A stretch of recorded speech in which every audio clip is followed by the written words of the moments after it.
بسم اللہ الرحمن الرحیم۔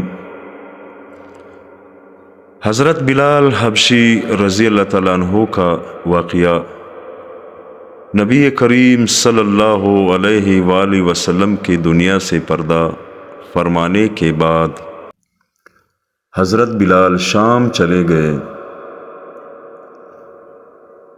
اور وہیں بس گئے۔ ایک عرصے کے بعد خواب میں نبی پاک صلی اللہ علیہ وآلہ وسلم کی زیارت ہوئی اور فرمایا، بلال ہمیں ملنا کیوں چھوڑ دیا؟ آنکھ کھلتے ہی مدینہ کے لیے روانہ ہو گئے۔ کئی دن کی مسافت کے بعد مدینہ منورہ پہنچے،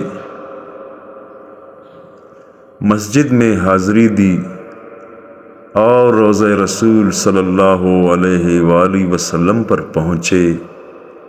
وہی بے ہوش ہو کر گر پڑے۔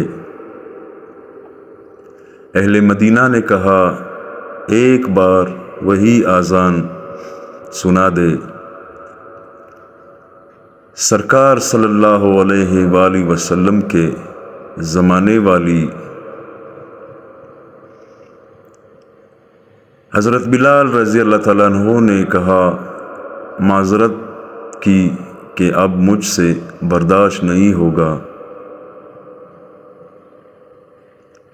لوگوں نے حسنین کریمین سے کہلوایا، اب انکار ناممکن تھا۔ اذان شروع کی تو اہل مدینہ رو پڑے۔ دل قابو میں نہ رہے۔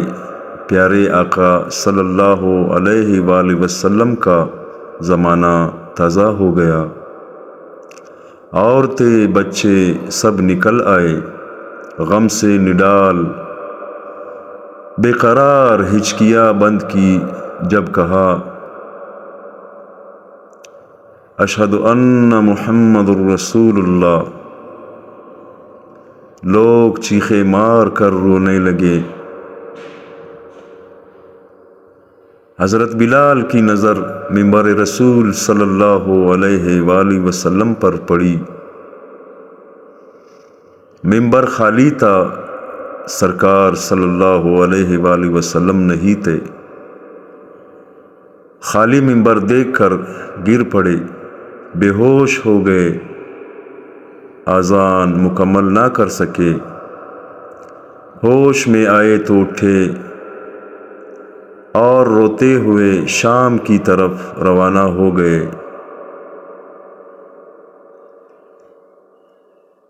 یا اللہ، ان جیسی محبت بھی ہمارے دلوں میں بر دے۔ آمین ثم آمین۔ صحابہ کی محبت کا ایک واقعہ جو آپ کے سامنے بیان ہوا، اللہ تعالیٰ ہمارے دلوں میں بھی نبی صلی اللہ علیہ وآلہ وسلم کی محبت ڈال دے اور نبی صلی اللہ علیہ وآلہ وسلم کے سنت طریقوں پہ چلنے کی توفیق عطا فرمائے۔ آمین ثم آمین۔